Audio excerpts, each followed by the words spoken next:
Live with CDP, a weekly sports and entertainment podcast live on YouTube, Facebook Live, Twitter, and on audio via Apple Podcast, Google Podcast, Spotify, and Anchor FM. Now here's your host, Chris Palme.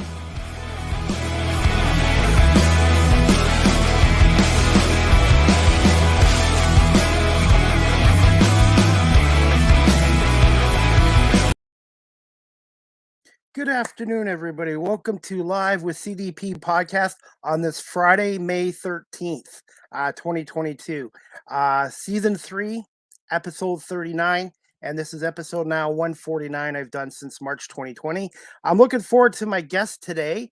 Her name is Natasha McKenty, and she's had a long career in broadcasting media. She was with CTV for 10 years, with Rogers Media, with City News as a feature writer, and now she's currently a writer, editor for an aviation magazine called Skies Magazine as well, which I got to talk to her, Natasha, about. I'm almost 50 years old and I've never even been on an airplane yet, so I guess one of these days I'm going to have to do that. So just bear with me, guys, and I'm going to bring my guest on, and we're going to talk about her career and what her latest endeavor is with Skies Magazine. And being an editor and doing digital writing as well. So just bear with me, guys, and I'm going to bring on Natasha. Good afternoon, Natasha. How you doing? Hi, thanks for having me. Well, thank you so much for coming on. You know, I just realized in your introduction that it's Friday the 13th. So.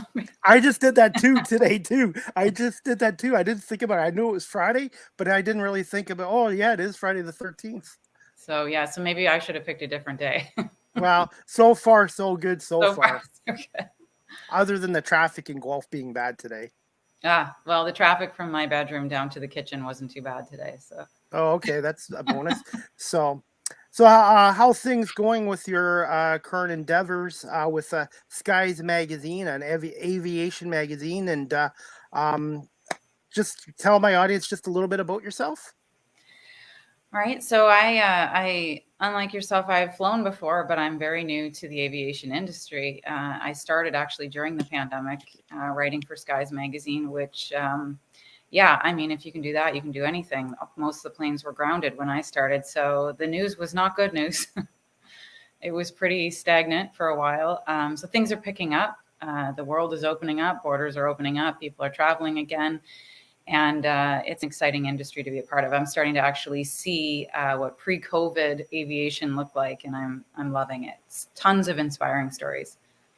Yeah, all my traveling has been done through cars, trains, and buses. So I guess, you know what, being 50 in June, I should at least try it once in my life. Yes, I really think you should. I guess I always had a fear of flying before 9/11, but then after 9/11, I'm like, okay, I'm done with it. But you know what? It's probably safer now to fly than it was pre 9/11, if you want to look at it that way.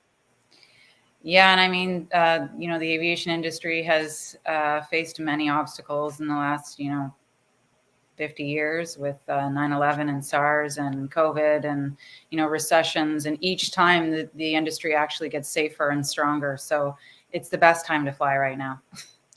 And as for traveling, I've actually started traveling again in the last couple weeks, just over to the Buffalo area. But it just felt nice to be able to drive across the border and be back in the Buffalo area, because I do a lot of sporting events and I like to shop down there as well. Yeah, it's nice to have the borders open for sure. Definitely. I'm looking for excuses to fly, so soon, hopefully. Well, if I do fly somewhere, it's going to probably be my first flight is probably going to be out to California or Las Vegas. All right. Well, you'll have to let me know what your experience was like. Okay, definitely. I don't want to do a 16-hour flight. I think maybe for my first time flying, maybe a 5-hour flight would be good. Mm-hmm. And I mean, speaking of first flights, I'm actually going to be out in an event tomorrow in Waterloo Region, covering it for Skies for girls. The industry only has, just under 7% of the commercial industry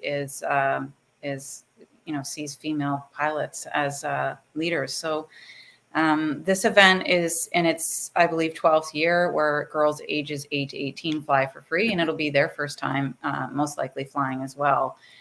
So it's really important to introduce people to that industry when they're young and they're formidable, but also especially girls in the industry need to see, women in those leadership roles. Actually, my niece Paisley, who's 22, has taken an interest in being a pilot and is just starting the schooling part of it now, I believe. Okay. Well, So, it's quite overwhelming and expensive, but it's a very fulfilling industry to be a part of. I can't say I've ever flown a plane myself. I have with a co-pilot who's kind of made me feel like I was flying, even though I was not in control. But it's a blast. It's addicting, that's for sure. and Rogers TV, I think, did a piece on what you're doing tomorrow too, with Danielle, one of my guests, and Carla Fitzsimmons, the producer. So I was formerly the host of that show in studio. Carla was my producer as well. I hosted for Rogers Media for, I think it was about 8 years, covering community events within Waterloo Region. I started with Grand River Living, where we were out at live events, and I got to go behind the scenes. It was chaotic and fun, and I made so many connections. And then I moved over to in studio, as you've had experience with the show yourself now, where guests come into the studio and talk about how they're influencing change or events, and what they're speaking up about in the community. And I found it very fulfilling. It was no regrets. It was so much fun. Well, I've my whole story behind me was because a basketball team called the Guelph Nighthawks a couple years ago, before the pandemic, needed a camera operator because they were short one. I've never done broadcasting in my life, and the Mm, producer took me up, showed me what to do. And after the end of the game, they paid me $50, and they told me, if you're interested in broadcasting, we'll be happy to give you a referral, Steve Fay, to Rogers TV. And September 2019, that led me to Jordan Gruber, and that's how I mm, got started with Rogers TV, which mm, got me into camera work with the Guelph Storms and Neil White, who's my producer. And just before the pandemic struck, it led to my podcast. So one mm, thing led to another, to led to my podcasting and hopefully a career in the radio. mm-hmm. It's funny to be on the other side of the interview. I feel myself trying to come up with questions for you. It's hard to be the interviewee sometimes, and even it's almost good to be on this side of it, because you get you understand what the person who's being interviewed is feeling, and mostly it's that, what is so inspiring about me, so it's an interesting job, and I can't imagine anywhere else I'd want to be. Well, and when I do my podcast, I just try to make it a fun conversation, and I try to stay away from the word interview. I just try to. Eric Smith of the Raptors told me this. He goes, "It's okay to write stuff down on paper, but when you talk to your guests, talk to them like you're at an arena or at a Mhm. restaurant or just outside. And a natural conversation makes for a better interview." Absolutely. And I mean, I learned that the hard way too. I used to carry around a piece of paper and I'd have 10 questions on it to get me through, the 5, 6 minute interview I had. And I started realizing I wasn't listening. I was just counting beats until my next question. And that's not an interesting interview when, the person conducting the interview is only thinking about their next question. They're not digesting what that person is saying and allowing that person to kind of lead the conversation. So you miss out on some important opportunities when you do that. And like you said, I often say that to the people I interview as well. I'm going to let you lead. So, I'll start by introducing and asking my first question, and we'll just ride it out and see where it goes. And Yeah, often that's when the best stories come out, right? absolutely. Like Chuck Swirsky from the Chicago Bulls told me, he said, listening skills are huge. And Mhm. sometimes you can ask a guest one question, you can think of even better questions, or they give you the answers to 5 or 6 other questions you're going to ask them later on.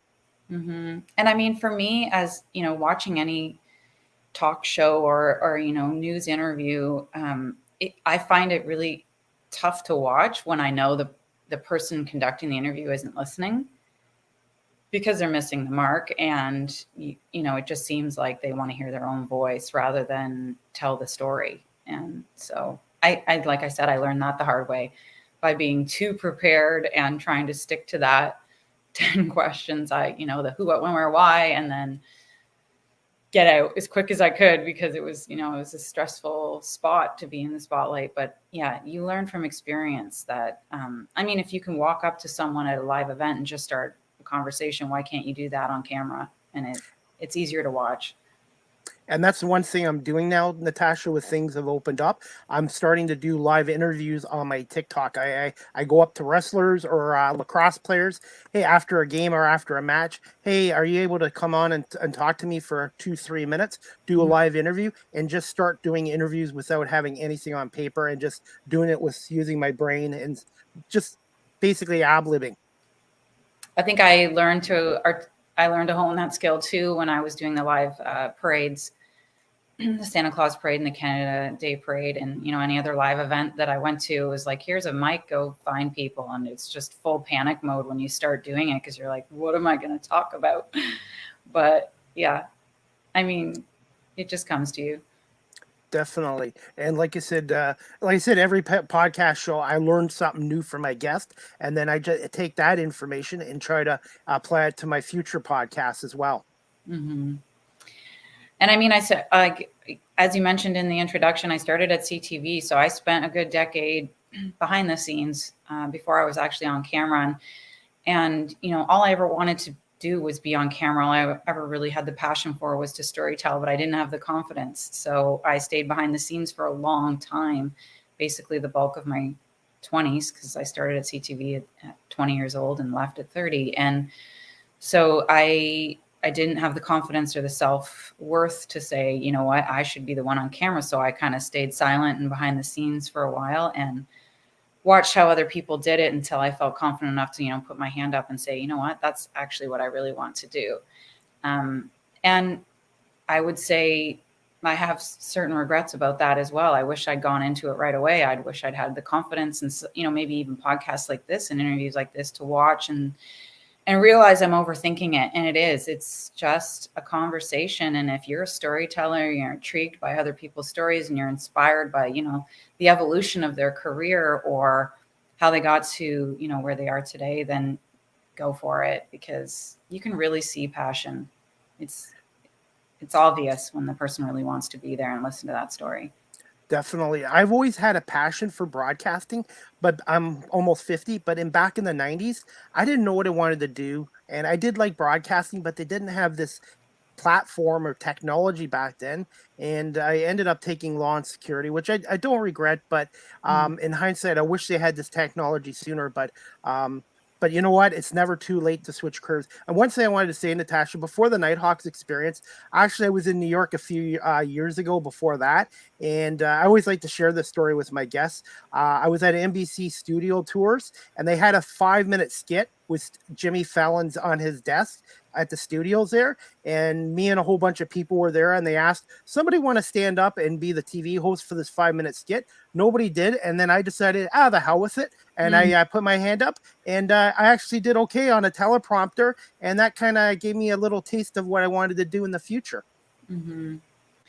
And that's all part of the journey, right? Like getting that confidence to stand up and say, actually, this is what I'm really meant to be. And, most people do switch careers. Most people do have multiple, even go back to school. I went back to school when I was, almost 40. And I didn't really change who I was or what I wanted out of my career, but it helped me build my confidence again. And, now I'm a technical writer, which I never in a million years saw myself being capable of. And I think that's like the key to happiness and success is to just, go outside of your boundaries and test yourself. And, no one else is going to be in your corner other than you.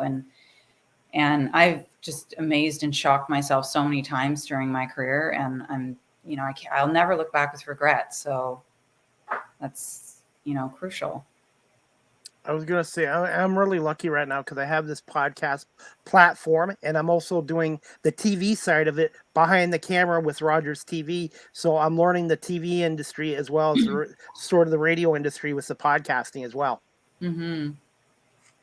That's how you do it, right? Yep. Absolutely. And the more you do it, the more you develop your confidence. Because I'll be honest, my first shift with Rogers TV was at a hockey game, a Storm hockey game. And I thought I was overwhelmed. And I was like, oh my God, what am I getting myself into? But I kept coming back, kept coming back. And the producers started putting me on handheld cameras and having more faith in me. And it just basically reps. The more you do something, the more you get better at it.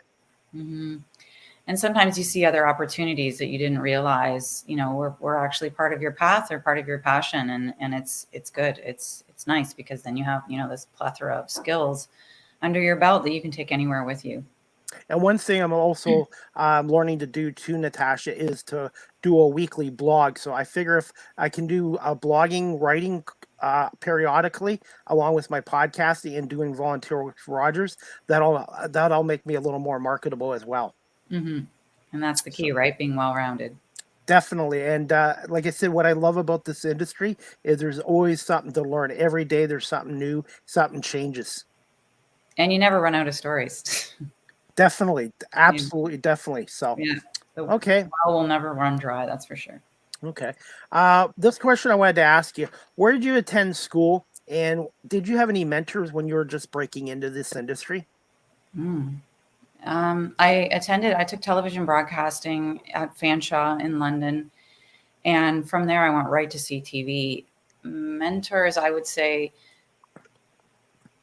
that's a tough one because, I mean, you can come up with talk show hosts and say they were your mentors, but I feel like once I got into the industry, it was the people that took me under their wing, and they were, the accomplished producers and VPs within the network that, not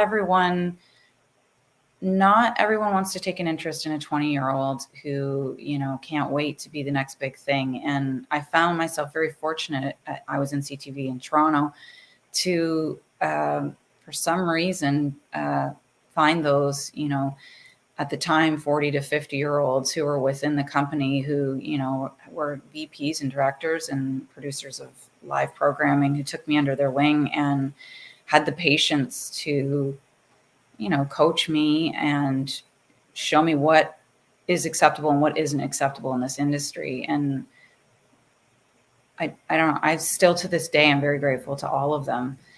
As I mentioned, when I was almost 40, I went back to school again. I took public relations, and that was mostly because I really wanted to, I'd already, I'd been on camera. I was hosting with Rogers. I also hosted a show on Discovery Channel in my late 20s. And I had been behind the scenes on, a lot of really big Canadian programming. I'd also scheduled a network on CTV. So I'd tried out everything but writing. And I just wasn't really confident. I didn't feel like my writing skill set was strong enough. I didn't feel verbose enough. So I went back to school and took PR because PR kind of covers every angle of broadcasting, including, building those relationships with people and the importance of being able to, carry on conversation and articulate and know what the client wants. At the end of the day, most of the people I interview have a call to action, right? And whether they're selling something or selling themselves, PR really helped me understand that. And it brought up my confidence with my writing. So, I mean, I guess at the end of the day, I would highly encourage anyone to go back to school later in life and, not just rely on that education that you received, when you were young and weren't really sure what you wanted to do with your life. And I've been able to kind of reinvent myself while staying in the same industry. But I'm loving it. And like you said, I mean, the only thing I haven't really tried is radio or podcasting. So maybe that's something I'll try in the future. I don't know. Okay. But it's good to just constantly be reinventing yourself and stimulating your mind and testing yourself. Absolutely. Hey, since you went to Fanshawe College, did you have Jim Van Horn as one of your professors? I did not. No, okay. Because I've had him on my show, and Ah, he's been with Fanshawe for a long time at that program, and he's a okay. really good guy as well. Hmm. It's So a small industry. I mean, especially in Canada, like once you start building those contacts, it's pretty easy to move up and evolve. And, you know, if you're truly passionate about it and you're good to the people that are in your life and your mentors and you're appreciative and, it's actually quite simple to start moving up quite quickly. But it's also in this industry, and I'm sure there are many industries, but I can only speak on behalf of my own experience. But the media is really easy to burn out, especially for me, because I try to push myself to write stories that inspire and are focused on people who have faced a lot of adversity in life. So it can be easy to have, like a sort of empathy burnout and just feel like you're telling the same story over and over with the same language over and over again, and then try and, be creative on a dime. It's easy to burn yourself out. Well, and I know with my podcasting, there's some weeks I've been doing 5 podcast shows in a week. Plus, I'm working midnights at my current job, and there's some days where I'm just exhausted. But I do love doing the podcast. But what you just said there too, Natasha. Somebody just told me this today, Danielle, from Rogers TV too. Is like, you don't want to burn yourself out. It's so easy in this profession to do that, and you're not the first person to mention that. And I'm glad you brought that up. And also, contacts in this industry are huge as well. Yeah. I mean, that would be the most important piece of advice I would have to someone who's trying to get into the media, is just build that group of people that have your back and stick to them. Like there's always going to be people who feel threatened by you or don't have basically the time to try to support you. But then you'll find those mentors and you'll find those supporters who celebrate your wins. And it's so important to keep them close and to remember the people who did those things for you, and to try and, reciprocate it at the same time, because it is a really small industry. Absolutely. And I've been lucky. About 90% of the people I've reached out to have wanting to come on, and I've faced my rejections and no's, but I don't take it personally. I just keep using that as motivation to keep better. And 2 years ago, I never thought I would get guys on from Chuck Swirsky, Eric Smith, guys from the NBA, baseball coming on. And one thing I've learned too, Natasha, even on a podcast, be yourself. Don't be somebody that you're not. Mm-hmm. And I think too, with certain people, you can become overwhelmed and intimidated by them because of their accolades or because they're a household name. And we're all just people with a story that we're actually really excited to tell. And like I said, you come on with a call to action. You come into that interview knowing exactly how it can help you and what your purpose is. So yeah, I mean, once you start seeing that, we're just human beings, it all becomes a lot easier. And I think in the 20s, even though I had a passion for broadcasting, I don't know if I would have been ready as I am now, because my current job right now, I've had to deal with a lot of public, different types of people over the years, and it's helped me develop my confidence with dealing with the public and different personalities. And some of the guys I've had on here are actually big names in their industries, but they've talked to me like we're friends or equals, and that's been great. I've been able to look at my guest as a human being with a story to share, just like you just mentioned. Mm-hmm. Yeah, it is the key to get out of your head, right? You just really, it's not about the interviewer, it's about the interviewee. And so as long as you're able to continue to steer the conversation, there's no reason to allow intimidation to get to you. Definitely. Okay, next question I wanted to ask you. What was your first job in broadcasting and media, and were you a little bit nervous doing your first job? I'll never forget, I graduated from Fanshawe, and within 2 weeks I was hired at CTV, and I had just accepted a job at a gas station, and I was so pumped to quit. I didn't even get my first paycheck there, and I was already heading off to Toronto to CTV, so that was so exciting. The job was a programming assistant for CTV was launching some new specialty channels. It was the Comedy Network and Outdoor Life Network. So I was hired as a programming assistant and basically programming the network. So, you take all the shows for a 24-hour time period, put it into a scheduling system, and then hand it out to the traffic systems that then hand it out to, your online guides and TV guides. Along with that, I was answering phone calls from viewers. So that was interesting. People get super angry about just about everything. Even the Comedy Network and Outdoor Life Network can be insulting, I guess. Most of my phone calls were regarding Saturday Night Live. something really offended someone and they felt a need to come talk to me for 45 minutes, and I had to listen and engage and, provide some kind of solution. And I was 20. I had no idea what I was doing. I basically felt like a therapist, because oftentimes they ended up, leading into some horrible part of their day and the real reason why they were calling a television station to complain. Wow. So yeah, it was very an eye-opener. interesting. Very interesting. You could probably write a book about just doing that. Yeah. Doing that as a first job. Actually, it was hard. It was actually probably one of the hardest things I've done, because they're very angry people who turn into very sad people who had a really rough day or a rough life, and that's why they're calling. And so you can't just hang up when you've had enough. You got to sit and listen. There's no like, well, the interview's over now. Nope, you got to stay on that phone call. Definitely. So yeah. I was going to say, what was your longest phone call? Did you have one that was like over an hour, 2 hours? I honestly don't remember, but I imagine yes. Wow. Yeah, I became pretty good at figuring out how to get off the line and making that person feel like, I was able to soothe them in some way. But yeah, often it had nothing to do with the show that they were disturbed by. It was something else going on in their life. So like I said, I became a therapist. I gladly handed that job over. I was going to say, time to move forward. How long did you end up doing that position for? I believe the programming assistant, and it was viewer relations, probably about 2 years. And then I moved into program coordinator and then acquisitions.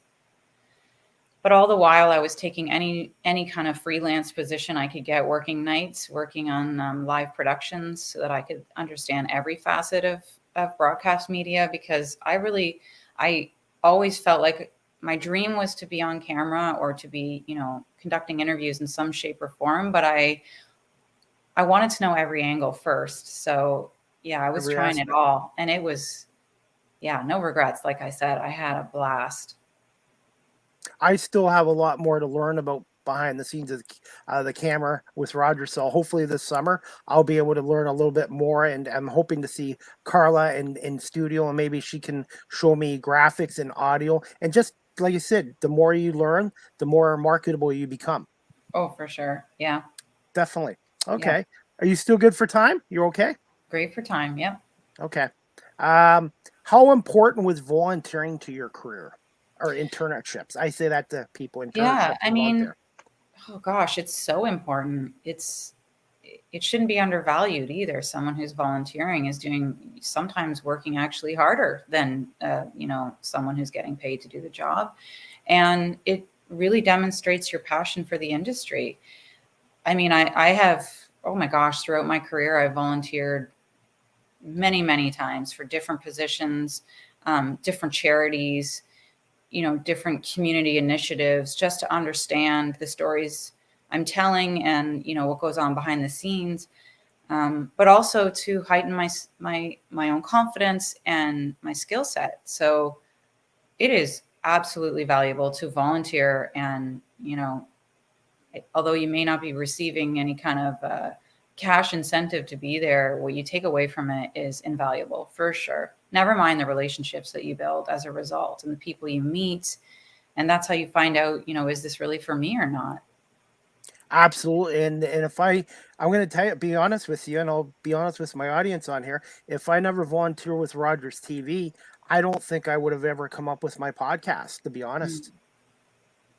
Yeah, no, it's powerful and it's important. And I mean, I have 3 kids, and I would tell them the same, before you even decide what you want to do with your life, go volunteer in that industry for a while. And maybe, you'll change your mind, and maybe you'll find, a different place within that industry that you love.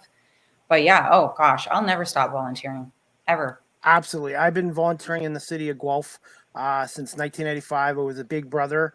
And then I did the Guelph Humane Society for 10 years. And then I did the Guelph Nighthawks and then Rogers TV. And now I'm with the National Basketball League of Canada as a media affiliate. So after their games, they invite me to Zoom, and I basically speak to the winning coach and players after the game as well. And and that's a great experience for me as well.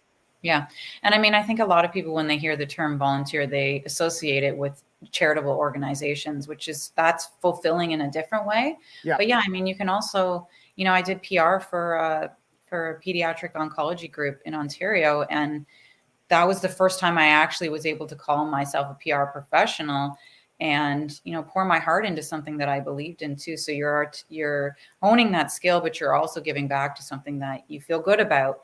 But it doesn't always have to be that way. Like you said, it can be to get yourself ahead in your career as well. It can be within, a different, like a television show or podcast or radio capacity to get yourself ahead within the media industry. And at the end of the day, I don't think an employer undervalues those hours that you spend volunteering either. Absolutely. And I was going to say, everybody, you're right, looks at the money aspect of it. Experience is huge. Yeah.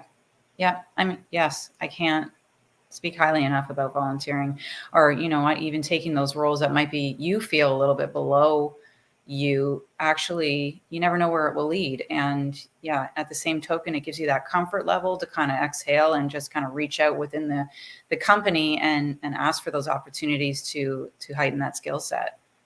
And one thing I've also learned and been told, don't say no to an opportunity. If you're offered opportunity, no matter what it is, do it anyways and see if you like it and it's something that might interest you in the future. Mm-hmm. And to never, like you said, look a gift horse in the mouth, for lack of a better term, put your all into everything, because you just never know who's watching, and you never know where that person that you're working alongside will end up, right? Could be end up being your next employer, your next boss, your next coworker who recommends you for your dream job. You have to look at every opportunity as part of the journey and, important. Yeah. I definitely, and every time I volunteer with Rogers TV, I work with a good crew. I work with a good producer, and things don't always go smoothly on live TV, as you well know. But you know what? You manage to get through it. And the big thing too is also I've made some friendships out of all this as well, which has been a bonus as well. Mm-hmm. Yeah, like I said, you can't undervalue any one of those opportunities. They're all so important, and they're all leading you to where you're meant to be. And people can see that. People can see that you're easygoing, that you're good under pressure. And these things teach you life lessons too, right? Like for me, for example, speaking in public terrified me. Live television, no, I was never doing that. And now I walk into those situations and I'm calm, I'm unfazed. I actually really enjoy it. So, but then that leads to other circumstances in my life where I used to overreact and now I don't as much, because I've learned how to kind of self-soothe and internalize that anxiety and tell myself, at the end of the day, they're just human. At the end of the day, they're just, probably rooting, all those eyes staring at you when you're on stage. Nobody wants you to mess up. They all, are rooting for you and hanging on your every word. And there's no reason to think otherwise. I was gonna say, and you'll get a chuckle out of this. My first 4 years of my life, my mom and my late dad, they thought I was deaf because I didn't talk at all. For my first 4 years of my life, didn't say much. I was so shy, and then I would say probably maybe in my 30s, I started getting a little more outgoing. But I'm definitely more outgoing now than I was in my 30s or 20s or in my younger ages as well. Yeah. And you know what? That's important too. Like anyone coming into this and going, oh my gosh, no, I'm too introverted, or I can't do this. I get too much in my head. These are things you can unlearn. And you do, you learn by doing. And the more you keep at it and the more you receive that, accolades and positive praise for what you've done and just teaching your, it's like one time I was asked to rappel a building for charity. I always tell this story, but I was terrified. And so it had nothing to do with the success of, my job, or I didn't have to do it. But I really wanted to face that fear. And that moment taught me a lot in life, that, you just one baby step at a time. The end of that will come and you will not die. And, I don't know, maybe I'm an adrenaline junkie for a bit, but it's actually calmed me as I got older. And I've learned that these hills that we face, these obstacles we face, often are bigger in our minds than they really are. Well, and when I come live on my podcast or going on live TV with Rogers, that's when my adrenaline starts kicking in because I'm excited. This is something I have a passion for and I really enjoy it. And it's always a new learning experience every time I go live with Rogers or on my podcast show. Mm-hmm. And I mean, I've yet to actually spend any time with any guest whether on camera or for a written interview, that I didn't learn something from or build some kind of a rapport with or a long-term relationship or friendship with. So yeah, I mean, behind the scenes, this industry is so much more than it appears to be. It is so fulfilling. And majority of the people I've met in your industry have been really great with me and stuff like that. Hmm. And you can take it into any industry, right? Like for example, me moving into aviation, there was a time where I was, horribly afraid of flying. I would never have dreamed in a million years that I would work in this industry or that I would have the IQ to even carry on a conversation with someone who, flies planes and, but here I am. And they're just people. Like we said before, they're just people and they're passionate and they've come across hurdles and obstacles in their career that they've overcome as well, and they all have a story. And so the skill set is very transferable. You can take it into any industry and explore the behind the scenes of any industry with the skill set that television broadcasting or radio or digital media gives you. Definitely. Now, I'm just going to ask you one more question before we get back to your current role with Skies Magazine. Can you just tell us about your role as a feature writer for City News, and what did you enjoy about it the most, and what was some of the hardest aspects of being a feature writer for City News? Well, I'll start with the hardest. I think just, and it's not a big deal. It's nothing, but it's just finding the stories, right? Because I choose to tell the good news, inspiring stories. And a lot of times those people don't want the accolades. They don't want the interview. They're not celebrities. They're not spokespeople. They're not out there, leading organizations and CEOs and VPs and presidents. They're just the behind the scenes people who are, looking to create positive change within the community, who've experienced some kind of a diversity themselves that is, propelling them and empowering them to want to do this. So sometimes finding those people is really difficult. I can't even tell you when I started, probably 4 years ago, I started writing for City News. At the time it was Kitchener Today 570 News. And I started writing for a column called Rooted. So it was basically covering anyone in the community who's, out there working hard and creating positive change. And then I moved over to a women and girls feature. So now I specifically only interview women and girls, which makes it even harder because I do find that women prefer to remain nameless. And, it's like they're just fulfilled by doing what they do, and they don't really want the accolade or the interview, and are often very uncomfortable until you get them talking, sharing their story, because to them, it's not about them. It's about the people they're helping. So that would be my obstacle that I faced, but I love that job. I've loved every minute of it, and I'm continuing to do it to this day. I was going to say, and I have another guest, Gina from Florida, on, and she's in the news industry like yourself, and now she's got her own news show she created, but it's strictly good news stories because there's so much I know negativity and not negativity, but bad stories seem to get more ratings, but it's nice to have positive, good, feel good stories out there as well on the news as well. I should probably warn you that I just got an alert saying my battery's going to die. And I didn't bring my charger. I'm sorry. Oh, no, it's okay. What percentage is it at right now? Who does this and who has experience in the media? Me. Hey, that's okay. It was fully charged in my defense, and I didn't think I needed it. So if I disappear, that is what happened. I won't take it personally. Do you know what percentage? No worries. Do you know what percentage it's on right now? Well, I can tell you, but this is very unpredictable, so it could just bail out at any minute. It says it's 17 minutes till it dies, but okay. I wouldn't rely on that. Okay, no worries. I'll try to speed up the interview a little bit. But thank you for letting me know that. So like I said, sometimes things happen. It's out of your control. So. Yeah, I'm a hardcore professional. Can you tell?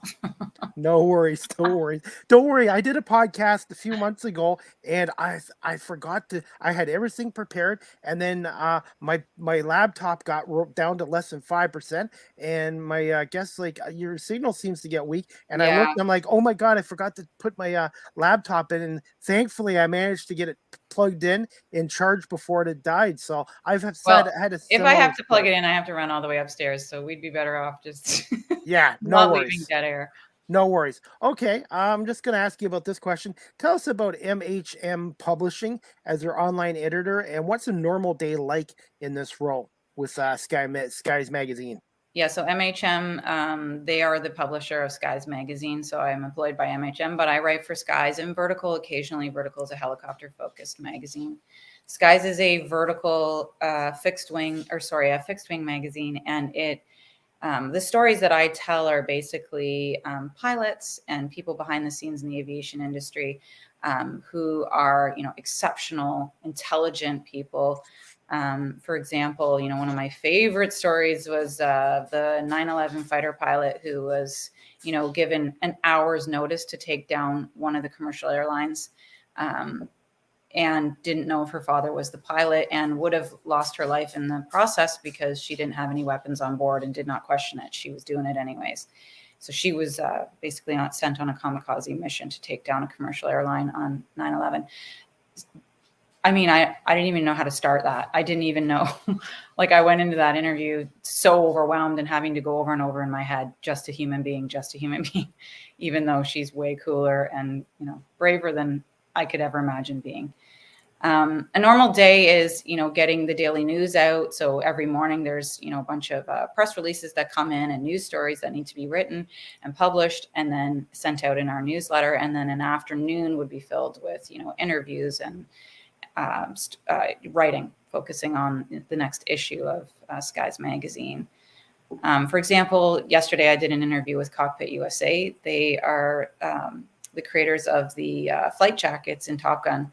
So they supplied Tom Cruise and the crew with their flight jackets in 1986, and then they were requested to come back and do it again for the sequel. So stories like that, like, you just can't imagine you'll be handed a story about a flight jacket, but it's so cool. And the evolution of that company and how it's, survived over the last 30, 35 years and how excited they were to be able to participate in the sequel of Top Gun. Oh, I hope the sequel does the original justice, because sometimes a sequel it's just not the same as I've heard original. good things. I've heard really good things. So okay, because fingers crossed. Because when I went to saw the original Top Gun in 1986, it was May 86. I was 14, by the way. I'm old. I saw it by a mistake. I was supposed to go see another movie, and I went in the wrong theater and ended up seeing Top Gun by mistake. And it There was you one go. of the best movies I ever saw. So it was actually worked out well The for best me. mistake you ever made. Definitely. I haven't shared that with too many people. There you go. I Okay, got the story out of you. definitely. Yes. I I'm have just a lot keeping of an eye on stories. this battery here. Okay. Okay, no problem. I only got two more questions for you. The one I wanted to ask you about, and then we'll wrap it up. What is the most difficult aspect of being the editor writer for Skies Magazine, and what do you enjoy about it the most? What gives you the most satisfaction at doing this? I think I probably answered this in the last question, and throughout the interview, the difficult part for me personally is pushing yourself out of your comfort zone. And, you get handed these stories, like, for example, with a military fighter pilot, which I had never done before this job. What am I going to ask this person? And how am I going to sound intelligent and articulate and get them, the story out of them, and then be able to write it when I've had absolutely zero experience writing such technical stories. So that's the hardest part. But I mean, you just throw yourself into these situations and you figure it out. And thankfully, you have a managing editor as well who, kind of sometimes directs you in the right direction and helps you with rewrites and vocabulary. And then along the way, 2 years into this job, the confidence builds. And, any kind of story that's thrown at me now doesn't intimidate me as much as it did in the beginning. Okay, this one I wanted to ask you: deadline. What's the normal deadline in your position like? Oh, it could vary. I mean, if it's breaking news, the deadline is in an hour. So you got to get that story up as fast as possible because you're competing with other publications and you want to be one of the first, right? Whereas Absolutely. we have a digital publication that is bi-monthly. So then you've got a couple weeks to, go out and get that interview and then have time to kind of write and rewrite and fact check and get your images and make it perfect. So it's different every day. It depends on the story. Okay. And last question I wanted to ask you. Any advice for those who are watching or listening to this podcast, looking to pursue a career in journalism, broadcasting media, and where can my audience find you again on social media, Natasha? Well, the advice, it would go back to the conversation we had about volunteering. If you're looking to get into an industry and you're looking to build your confidence and hone those skills, you got to get out there and start volunteering and take those jobs that, you may see as, like I said, below you, because there's so much to learn. There's relationships to build, and then there's opportunities to kind of show and shine within that company and find where it is that would stimulate you, and then become a paid position. Okay. And I guess they can find you on social media with you're on. I guess you're on LinkedIn, obviously. Yep. You're on Twitter as well. Yep. And Natasha McKenty is how you find me: LinkedIn, Twitter, Instagram, Facebook. I do have a profile on TikTok. I do not use it. So Yeah, I actually joined TikTok 8 months ago. I wouldn't know know what to do with it. I'm almost 50 years old, and people thought, "Are you crazy? It's for younger people." But you know what? It's been a great experience. I've used it to promote myself, my podcast, and my Oh, okay. guests. It's been a really good tool, and I've told people, I said, people should just. It's not just for younger people; older people can use it as well. And to me, it's been a good experience so far on TikTok. I'm at live with CDP on TikTok, anyways. Oops, I don't know if I lost you or not. Okay, I think we might have lost Natasha. Natasha's battery was getting low on her phone. So, you guys can check out her website, natashamckenty.com as well.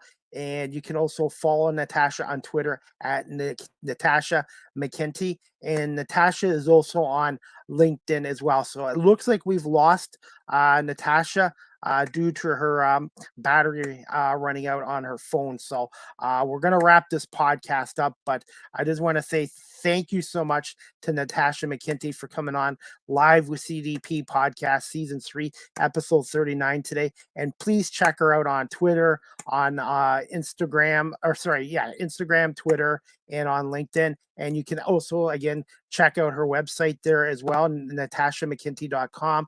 And the magazine she's with, you guys can check out skiesmag.com. Okay, and they just posted the latest article today about U.S. Marshals and their roles on the airplane industry as well. So, anyways, guys, so again, I'm sorry I had to cut my podcast a little bit short with Natasha, but her phone had died, so no worries about that. And guys, just to let you know, there's a busy sports weekend going ahead. Let's see, we've got the quarterfinals of the National Lacrosse League winner going again tonight. We have Colorado San Diego game 1 at 10 o'clock on ESPN Plus and TSN.ca. And then Sunday, May 15th at 6 o'clock, we have the Toronto Rock at the Buffalo Bandits. Both series are best of threes, and that will be a 6 o'clock game at the KeyBank Center in Buffalo, again on ESPN Plus, and also on the Bet 1520 AM in Buffalo, and also on tsn.ca online streaming here in Canada as well. And you guys can also check out the nationallacrosseleague.com/schedule, and it's got all the matchups and the times, and the playoff broadcast schedule is there as well.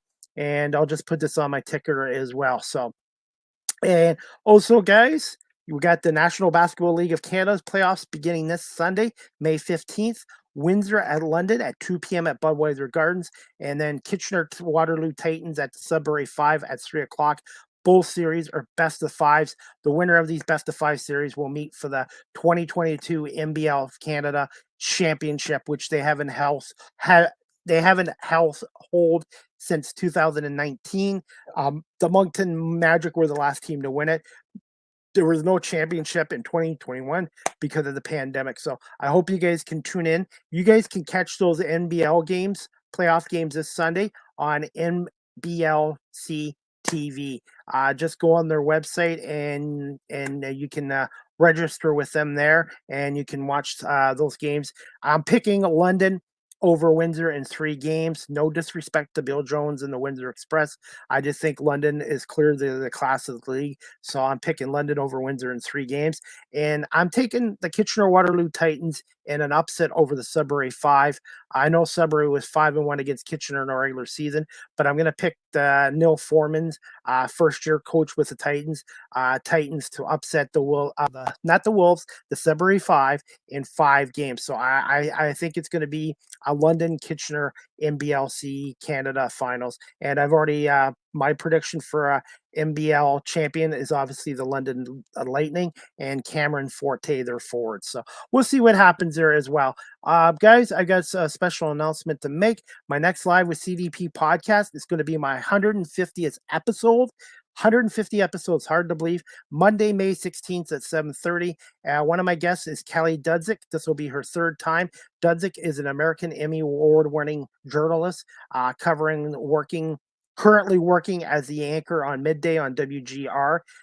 Channel 2 in Buffalo, and she's also a reporter for Most Buffalo and First at 5 and Channel 2's News at 6. So Kelly's going to be my 150th guest, 150th podcast show, her 3rd time on. So, and I'm hoping to have some other previous guests on my podcast show come in and say hello. And it's just amazing, man.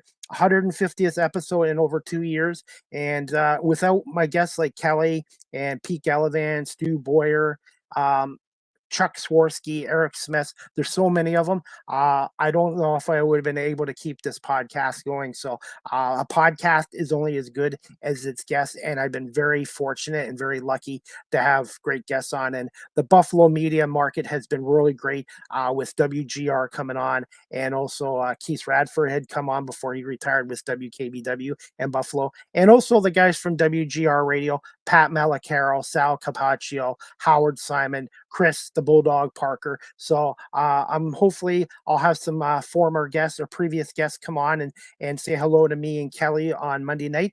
This podcast is at 7:30. It'll be live on my YouTube channel, Facebook, and Twitter as well. And before we go wrap this up, guys, just to let you know, Live with CDP podcast, the audio version is downloaded to Google Podcasts, Anchor FM, Apple Podcasts, Breaker, Pocket Casts, Radio Public, Spotify, Castbox, and LinkedIn. And as I was mentioning with Natasha, this old guy is on TikTok. I've been with TikTok since last August. You guys can follow me on TikTok at Live with CDP as well.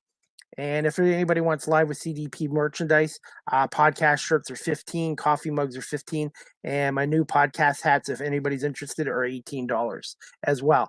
And also, guys, before we go, I just did an article the other day. If you guys want to check out my blogging, it's at wordpress.com/home/live with CDP podcast.wordpress.com. I just did a latest blog about the NBL Canada playoffs and my predictions, which I've already given to you guys on my podcast show today. And I also did one on the National Lacrosse League. So I'm hoping to do another blog either this weekend or next week as well. So I hope you can check that out again on wordpress.com/home/live with CDP podcast .wordpress.com as well.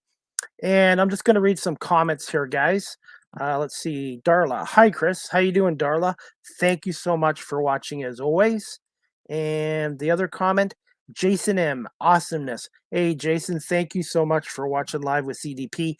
My guests are the ones that make the podcast show. So Natasha was great as well, and I really appreciate her coming on. And thank you so much for watching. And I want to say thank you to everybody today watching live on my YouTube channel. Please subscribe, hit the subscribe notification if you haven't. And also thank you to everybody watching on Facebook Live and my Twitter page at Chris D. Pomey. If you wish to follow me on Twitter, I'm quite active on Twitter as well. So, and that's about it, guys. Like I said, I'm looking forward to, we've got Major League Baseball going on this weekend. We've got the NHL playoffs going on. We got the NBA playoffs going on. And we got the National Lacrosse League playoffs going on. I'm looking forward to that Tampa Bay Maple Leafs Game 7 tomorrow night at the Scotiabank Arena in Toronto. Tampa Bay is the back-to-back champs, and everybody thinks the pressure's on them. But the Toronto Maple Leafs, They haven't won a playoff round since 2004, 18 years ago. And the Maple Leafs also have lost in the first round 5 years in a row. So can the Leafs get past their history and finally get to the second round of the playoffs for the first time since 2004? And we'll see what happens. Game 7 is a crapshoot. The game's obviously in Toronto, but look at last year. They were up 3-1 to Montreal, and they lost in 7 to Montreal, and that 7th game was in Toronto, I believe. So I don't know. I'm cheering for Tampa Bay, but I'm going to predict the Leafs to win this game. I think the Leafs are going to finally get out of the first round. I think the Leafs will win 5-4 over Tampa, and I think it's going to be a late goal by Mitch Marner, the former London Knight. So we'll see what happens there. So I'm looking forward to a great game, and there's 3 Stanley Cup games tonight, guys. We got the Rangers in Pittsburgh at 7 o'clock. Penguins are up 3-2 in that series. Florida at Washington 7:30. Panthers are up 3-2 in that series. And then we got Calgary at Dallas at 9:30. Calgary's up 3-2. So 3 series that could either go 7 games or they could also be closeout games tonight as well. And the last thing I want to mention, the Philadelphia Eagles open up the season September 11th against the Detroit Lions at Ford Field. And then week 2, they're taking on the Minnesota Vikings at the Link at 8:30. Week 3, they're at the Washington Commanders. I'm still getting used to that name. And then week 4, Sunday, October 2nd, they take on the Jacksonville Jaguars at 1 o'clock at the Link. Week 5, Sunday, October 9th at the Arizona Cardinals, 4:25 kickoff. Week 6, Sunday, October 16th, at home at the Link to those Dallas Cowboys and Dak Prescott at 8:20 on Sunday Night Football. Week 7 is going to be their bye week. Week 8, Sunday, October 30th, against the Pennsylvania rivals, the Pittsburgh Steelers at 1 o'clock at the Link. And then Thursday, November 3rd, at the Houston Texans at 8:15. And then Monday, November 14th, they're home to the Washington Commanders at 8:15 on Monday Night Football. And then Sunday, November 20th, they're at the Indianapolis Colts at 1 o'clock.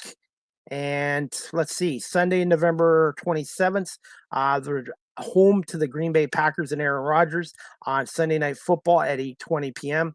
And then Sunday, December 4th, they take on the Tennessee Titans at 1 o'clock at the Link. And then Sunday, December 11th, they're at the New York Giants at 1 p.m. At MetLife Stadium. And then Sunday, December 18th for Week 15, they're at the Chicago Bears at 1 p.m. And then Saturday, December 24th at the Saturday, December 24th at the Dallas Cowboys at 4:25 kickoff. And then Week 17, Sunday, January 1st against the New Orleans Saints at 1 p.m. Week 18, the Eagles are at the New York Giants. It's either going to be a Saturday, January 7th or a Sunday, January 8th game. That is a flex game. So, all right, guys, I'm going to call this a podcast. But again, I want to say thank you to my guest, Natasha McKenty, for coming on today for Season 3, Episode 39. And I guess I hope everybody has a great night. Enjoy all the NHL playoffs, the NBA playoffs, the National Lacrosse League playoffs, the NBL of Canada playoffs, and obviously Major League Baseball as well. So I hope you guys can tune in to my next podcast show, Season 3, Episode 40. 150th episode with Kelly Dudzik from WGR Channel 2 in Buffalo this Monday, May 16th at 7:30 p.m. So again, thank you to everybody for watching live on YouTube, Facebook, Twitter, and later on my audio platforms as Apple, Google, Spotify, Anchor, etc. All right, guys, have a great weekend. Enjoy the games. We'll see you Monday night at 7:30 for another edition of Live with CDP podcast with Kelly Dudzik from WGRZ Channel 2 in Buffalo. Have a great weekend, guys, and thanks again for watching and listening to Live with CDP podcast.